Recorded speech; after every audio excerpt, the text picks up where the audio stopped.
Bienvenidos nuevamente a Sabores y Saberes, un recorrido donde cada fogón, cada amasijo y cada receta también cuentan la historia de nuestra tierra. Hoy seguimos conversando con el investigador cultural Óscar Pavón sobre las costumbres, los oficios y las enseñanzas que nos han dejado desde los sabores a la identidad llanera. ¿Cómo se transmitían tradicionalmente estos conocimientos culinarios dentro de las familias y comunidades? Bueno, eso sí era directo, directo, eso no era con un libro, ni con escribía un libro de recetas, no, apunte. De pronto habían señoras que sí hacían sus recetarios y eso era chévere porque había una memoria. Pero lo otro era como aprendiendo, haciendo el error y eche para adelante y vaya corrigiendo en el camino. Como hago una mazamorra, pues empiece a hacerla y entonces aquí están los componentes, pero usted es la que tiene que empezar a ver cómo es la mazamorra, ¿no? Cómo es que la va a dar. Entonces casi que es aprender haciendo, desarrollando. ¿Qué recuerdos, rituales o prácticas familiares considera inseparables de la cocina tradicional local? De pronto la preparación del pescado que hacía mi mamá, sobre todo el bocachico, al menos en mi casa lo veía así. Bueno, con mi abuela era secar el plátano verde para hacer las coladas, se tajaba y se ponía encima de en algos, y se ponía encima de las casas que eran bajitas y el sol secaba esas tajadas y después se hacía la fécula. Ese era un proceso muy bonito con energía renovable que era el sol. Cero contaminación, cero químicos y luego se hacían las mazamorras, las sopas, lo que sea. Y desde el pescado yo recuerdo mucho que mi mamá, siendo ella boyacense, porque mi mamá era de Sogamoso, Boyacá, ella compraba bocachico en la plaza, nos mandaba a comprar y hasta aprendimos a cómo era que no nos vendieran pescado ya hecho, muerto pero hecho. Era viéndole las agallas, que estuviera, bueno, haría unos truquitos. Y mi mamá lo tajaba todito porque el bocachico tiene mucha espina. Entonces mi mamá lo tajaba, pero bien finita esas tajadas, lo tajaba, lo rallaba. Y para prepararlo, o lo dejaba secar encima, porque los secadores primero acá en Villavicencio, yo creo que en cualquier lugar era con energía solar, que hoy en día estamos buscando y que volvamos a esas energías. Se dejaban para hacer de pronto sudados de pescado seco o para hacer los mismos sopas o sancochos con ese pescado fresco digo, no seco. Y entonces de eso recuerdo mucho a mi mamá, creo que ella lo aprendió de otras personas, o sea que son aprendizaje y ella lo hizo. De los ancestros de mi mamá como boyacense, yo tengo que decirle que recuerdo mucho de la preparación de la chicha de maíz, que eso era todo un ceremonial porque eran como 8 días de la preparación. Empezaba desde ir a comprar el maíz que tenía que ser amarillo, no blanco, un amarillo que se llama de harina, en la plaza aquí se conseguía, molerlo, luego echarle el miel, bueno, en esta la panela derretida. Bueno, todo un proceso hasta llegar a cocinarlo y después colarlo y dejarlo como 2 días a que fermentara. Eso fue un proceso muy bonito y en la casa sí que lo vimos hacer. Y hace poco que estuvimos en San Juanito en un viaje por allí de turismo, de trabajo, nos dieron chicha, le cuento, y ahí mismo mentalmente yo me devolví a mi mamá y ese sabor a chicha que yo hacía tiempo no tenía en mi sabor y fue muy rico. Pero esa chicha la recuerdo, aunque eso no era de toda parte, no todo el mundo hacía chicha porque, pues ya le digo, había unos de Oriente, de Dinamarca, otros de la región cafetera, entonces no todos tenían esas mismas tradiciones. Entonces eso es lo que me recuerda. Extrañar los amasijos también, los dulces que las mamás primero le hacían, bueno, y uno aprendía a hacer dulces como postres. Los postres los hacían en la casa a partir de frutos, unos de afuera, otros de acá propios de la región. Y las panelas puestas en hojas de limón, las melcochas, que eso todavía es un ejercicio. Y la base de las melcochas eran las hojas del naranjo, de limón, entonces eso le transmitía un sabor muy delicioso. Entonces vea que era una sabiduría muy grande, unos saberes muy grandes de conjugar y aprovechar no era cualquier hoja, sino era la de naranja o la de limón, porque se le aportaba un sabor especial a la melcocha, ¿no? Eso es química, física, pero es todo sabiduría y no fue en laboratorios grandes donde las preparaban, sino en la cocina, ¿sí? Y no eran científicas, y pues para mí que si era toda persona una científica, científica hacer ese tipo de productos. Diferente ir a comprarlos en la tienda ya las melcochas que le venden a uno. O no saber uno cómo es el proceso de la panela para llegar uno a encontrar una panela cuadrada, pero todo lo que hay en el proceso desde el trapiche, exprimir la caña para sacarle el jugo, todo lo que implica después cocinarlo. Es un ejercicio muy bonito que valdría la pena que se conociera y eso forma parte de lo ancestral, porque también se destilaba licor, también eso fue en un tiempo acá en Villavicencio, cuando el aguardiente lo podían fabricar en sus casas los que quisieran, es que después fue prohibido, igual como prohibieron la chicha por asuntos de orden comercial, porque la chicha es una bebida ancestral de Colombia, sobre todo de la región andina, pero de pronto un gobierno, porque llegó una marca extranjera, dijo la chicha embrutece y entonces eso ya es prohibido fabricar chicha. Entonces ahí se frenó todo un proceso cultural, pero eso la gente siguió haciendo. Le digo que acá en Villavicencio habían chicherías, en los libros antiguos por ahí reseñan qué señoras eran las que tenían sus propias ventas de chicha. ¿Por qué considera que la cocina puede entenderse como una forma de memoria cultural? La cocina ancestral o antigua, ¿no? Porque hoy es la estufa a gas, que eso es diferente. Pero desde las hornillas que se llamaban, que yo conocí hornilla, era hasta escoger la leña para hacer las comidas, porque eso también tenía una conexión.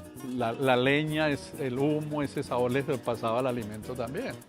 Es más, le cuento que decían que cuando uno va a los sancochos de río, pasadas de río, que preferencialmente la leña sea de yopo.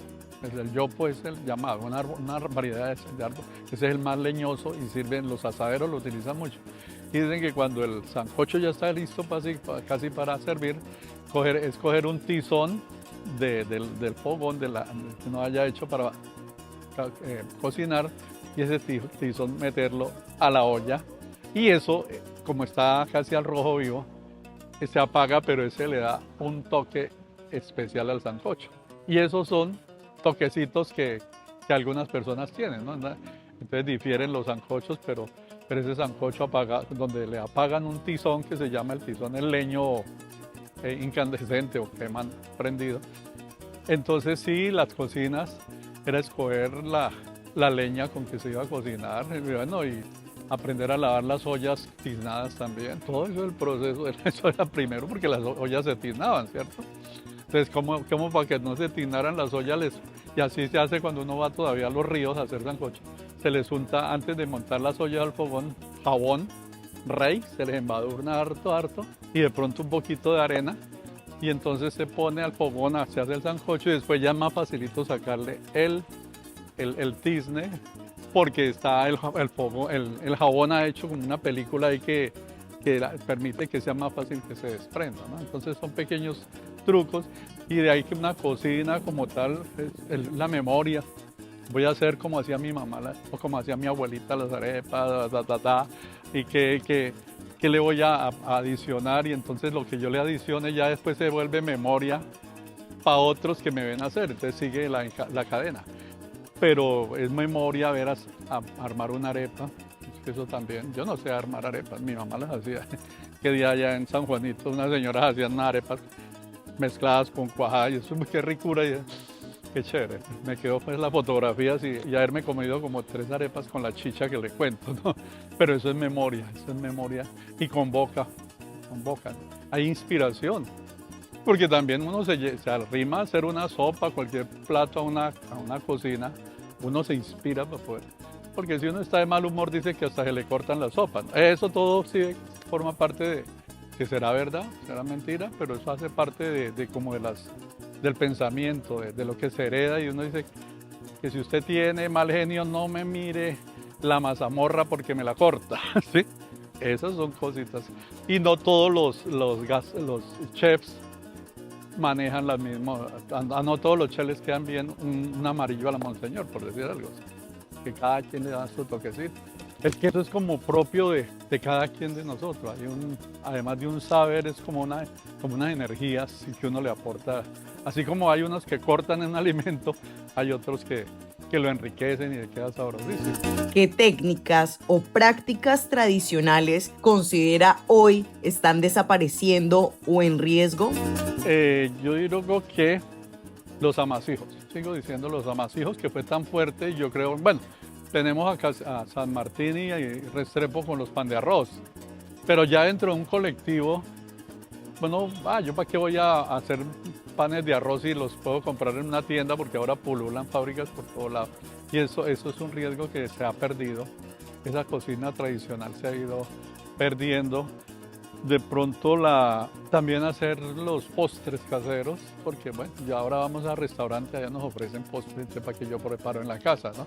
Para la época no se tenía en cuenta para nada el casabe ni el mañoco, como hoy día hay puestos, y yo hice un artículo hace poco, porque me llamó mucho la atención, donde se consume mucho mañoco, más que casabe.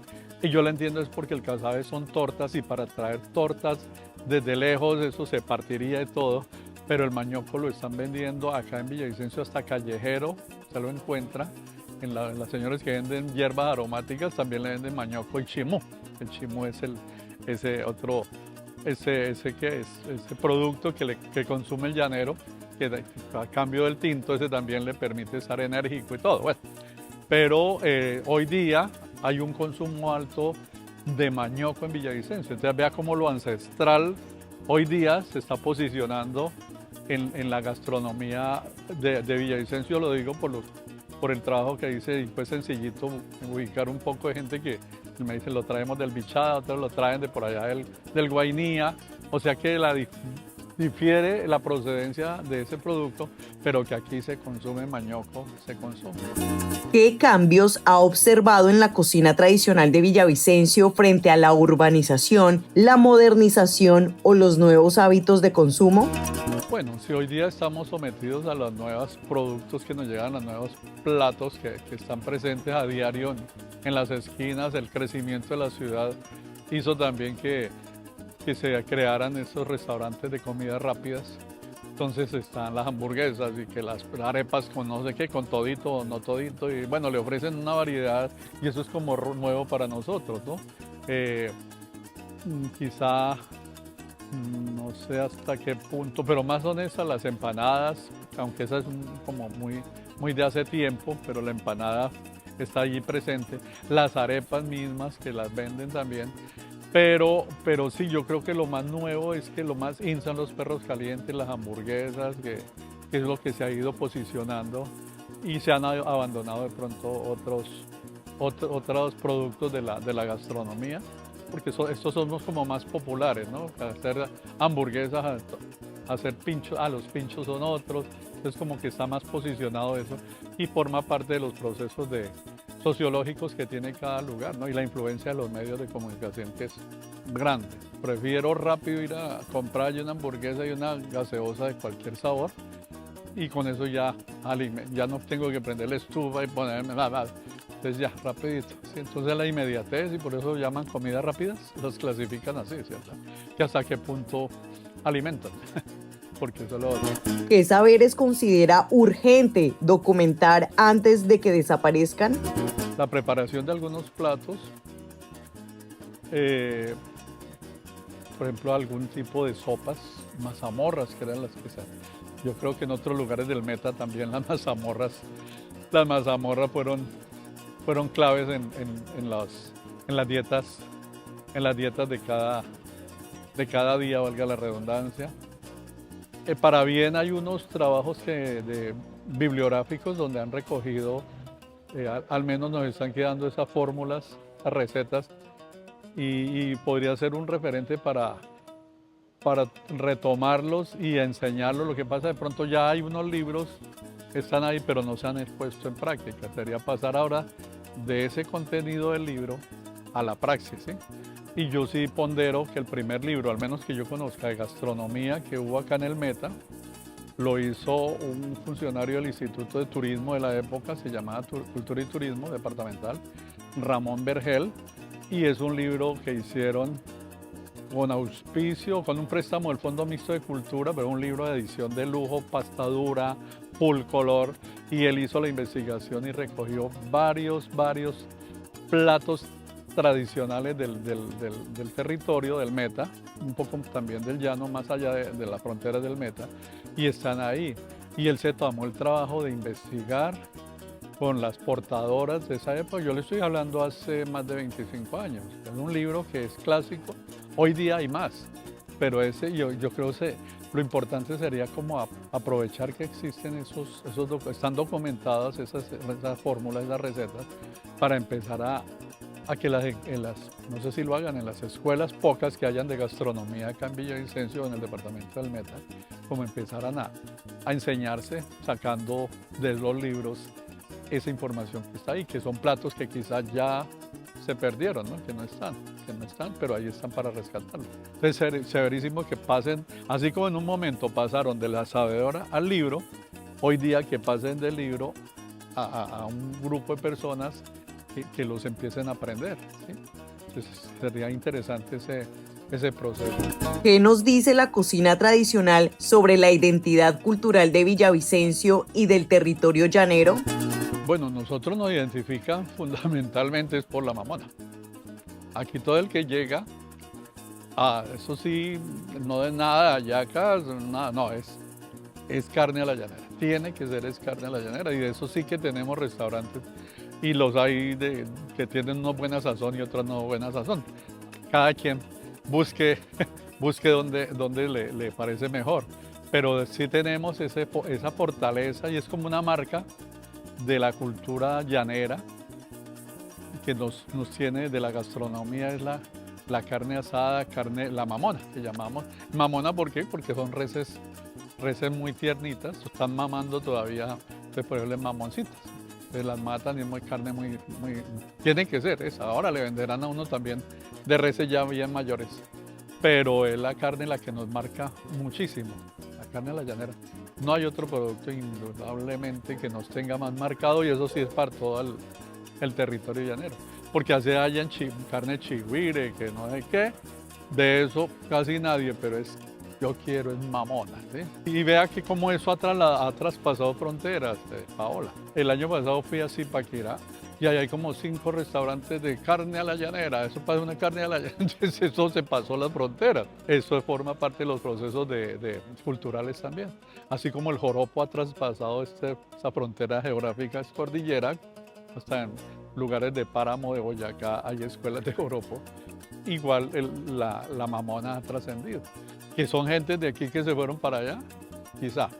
O que son personas de allá que dijeron, no, metámosle aquí porque llega harto turismo, entonces pues, digamos que es carne a la llanera. Pero esa marca está presente y le pone carne a la llanera o mamona. ¿Sí? Esas son las dos marcas que nos ven. Si las nuevas generaciones quisieran comprender sus raíces a través de la cocina, ¿qué deberían conocer primero? Pues yo creo que acercarse un poco a los sabedores que hay, las personas que son portadoras hoy todavía de esas fórmulas, las fórmulas, una fórmula para hacer un plato, y de pronto, si es la posibilidad, verlas cómo lo preparan y de pronto consumir. Lo otro también es hacer estos procesos que le dije antes de pasar de un libro a aprender a hacer en la cocina, así como de pronto a uno le enseñan en química que hay que leer un libro, las fórmulas químicas, entonces hacer lo mismo casi, porque es que preparar un alimento es toda hasta implícita la química y la física, ¿no? La mezcla y el calor o el frío, todo eso es la física ahí. Entonces sería eso, hacer esos procesos, pero desde que los enseñen desde tempranas edades, como hay que generar esa inquietud por ese aprendizaje de esos elementos que son como que nos cohesionan con el pasado, pero que de pronto hoy día en mucha gente joven está muy endeble, y por eso es tan fácil que se vayan para un lado o para el otro en sus principios culturales, en sus líneas culturales. Pero hay que cultivarlo, hacer semilleros, ¿sí? Hacer semilleros. Y entonces enseñar en los colegios a preparar. Así como hoy día creo que les toca a los chicos y a las chicas aprender a remendar, a pegar botones, que eso me parece muy bien, en unos colegios lo hacen, porque es que uno no está exento de que un día le toque pegar un botón y ¡ay, yo no sé cómo me pego un botón!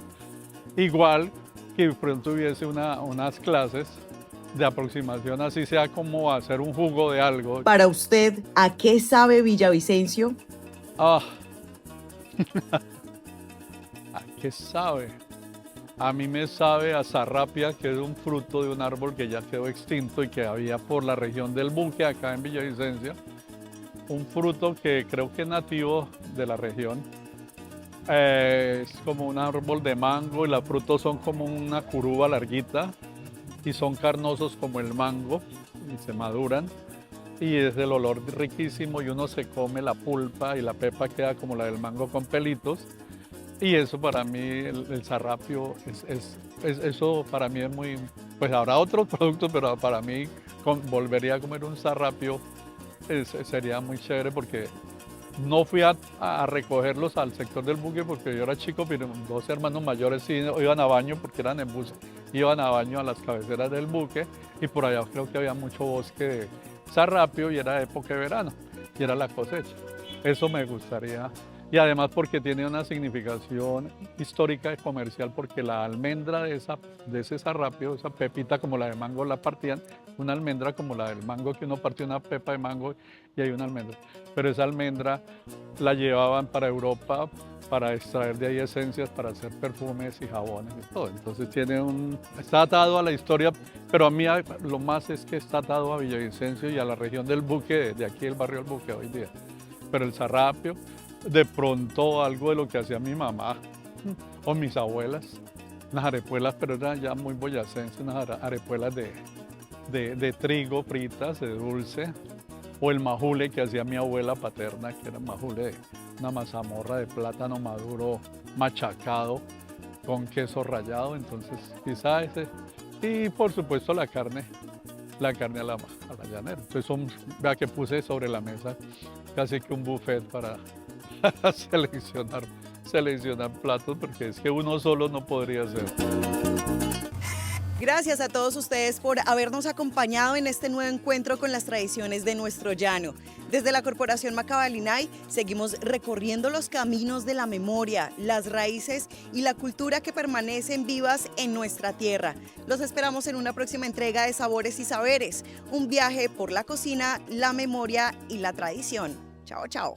Este proyecto es apoyado por el Ministerio de las Culturas, las Artes y los Saberes a través del Programa Nacional de Concertación Cultural.